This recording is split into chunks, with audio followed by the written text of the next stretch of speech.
Para linawin ang isyong yan, makakausap natin ang Vice Chairman ng House Committee on Ways and Means at Manila 2nd District Representative Rolando Valeriano. Magandang hapon po, Congressman Valeriano. Magandang hapon po sa lahat ng televiewers ng Arangkada. Magandang hapon, Ma'am Nina and Sir Jet.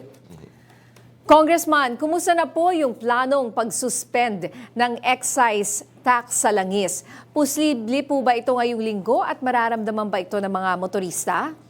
Kanina po, pinasa na for third and final reading dito sa Congress.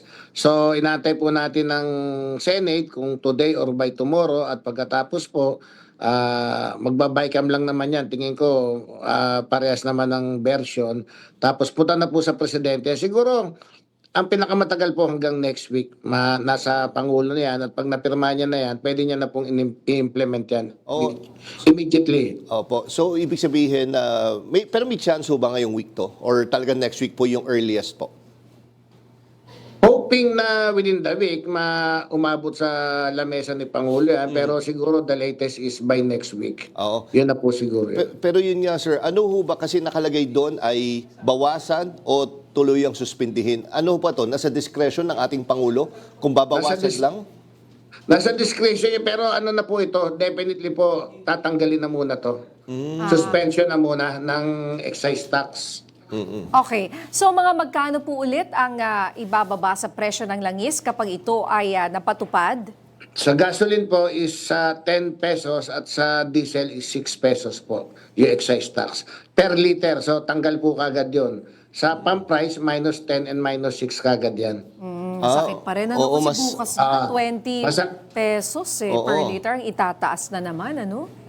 So, a total of mga 35 to 40 pesos na po ang tinaas mula ng isang linggo. Oo nga po. Sir, kung sakali mo, tingin nyo, may nakita ba kayong delay sa pag-implement nito? Dahil sabihin na naman, lumang stock yun nandito. Oo. Ano ho ba dyan, sir? Ano ba nakikita natin dyan? Oo. Totoo naman pong lumang stock naman talaga yun nandito, kaya hindi sila dapat pa nag-increase. Pero bidatas it may, ako nakikita ko po dyan dapat, pagpirma ng Pangulo, implemented kaagad. Ngayon, kung meron silang stock na nandyan pa, tax credit na lang nila.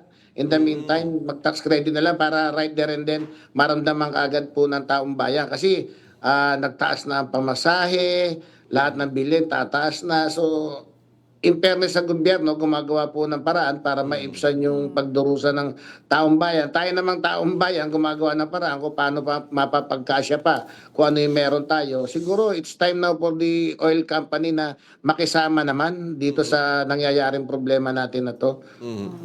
And sir, yung ano pa, di ba, nung last time nag-guest kayo dito kasi marami din ng humihingi din, bukod sa excise tax, ay yung VAT sa langis.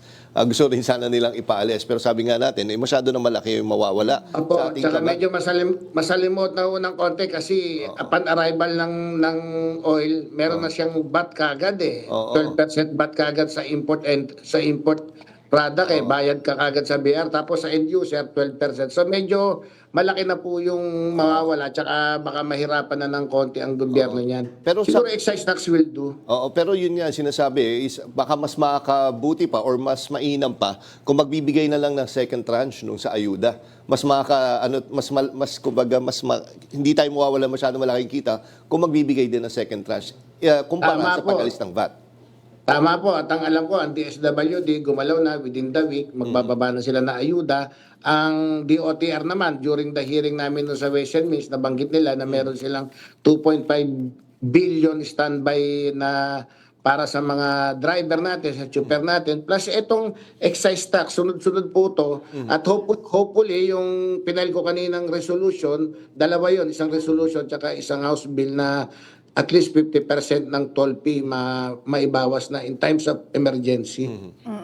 Pagdating naman po doon sa toll fee, yung plano po sa pagtapyas ng toll fee, magkano po ang plano po natin? At least 50% po kagad yung hinihingi ko.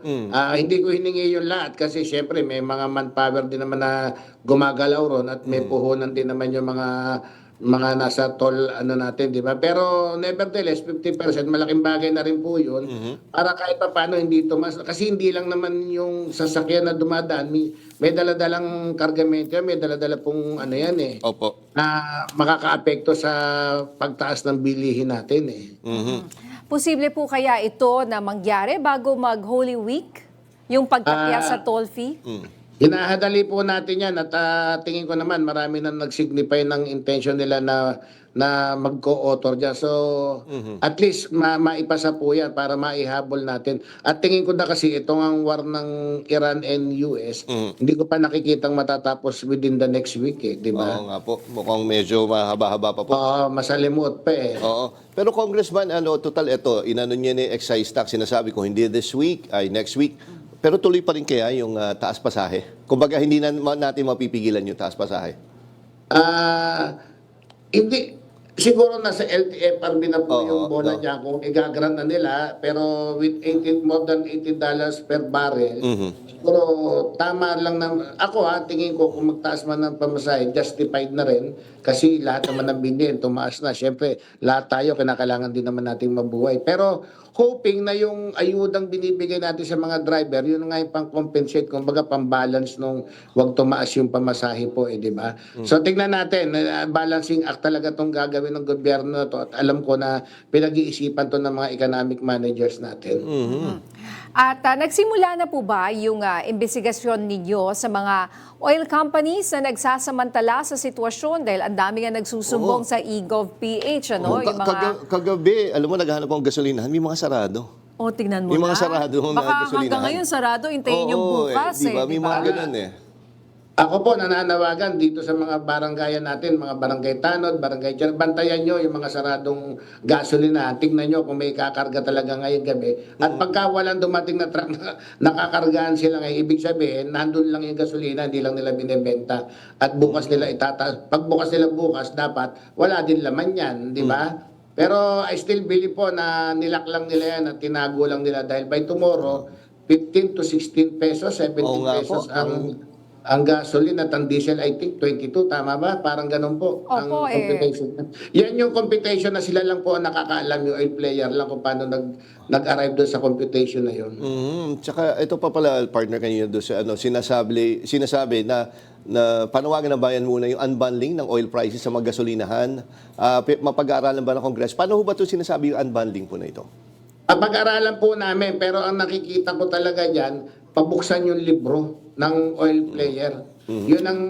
Doon makikita natin talaga kung talagang karapat dapat yung taas nila. Dahil sa deregulation law po, nakita ko talaga nakatali rin naman yung kamay ng gobyerno at sila lang talaga yung nagpe-presyo. Considering na ang tingin ko talaga rito, cartel sila at nag-uusap-usap sila para itaas yan. So sa hearing po niyan, na final ko resolution para imbestigahan sila, pabubuksan ko talaga ang libro nila ng once and for all makita natin kung inaabuso ba nila to o artificial yung pagtataas nila o karapat dapat sila magtaas. Lahat ng yan po lalabas yan dahil lahat naman ng oil player merong mga libro yan na iniingatan nila at tinatago nila sa taong bayan. Lalabas at lalabas po yan. Okay. Alright, maraming salamat po, Congressman Valeriano.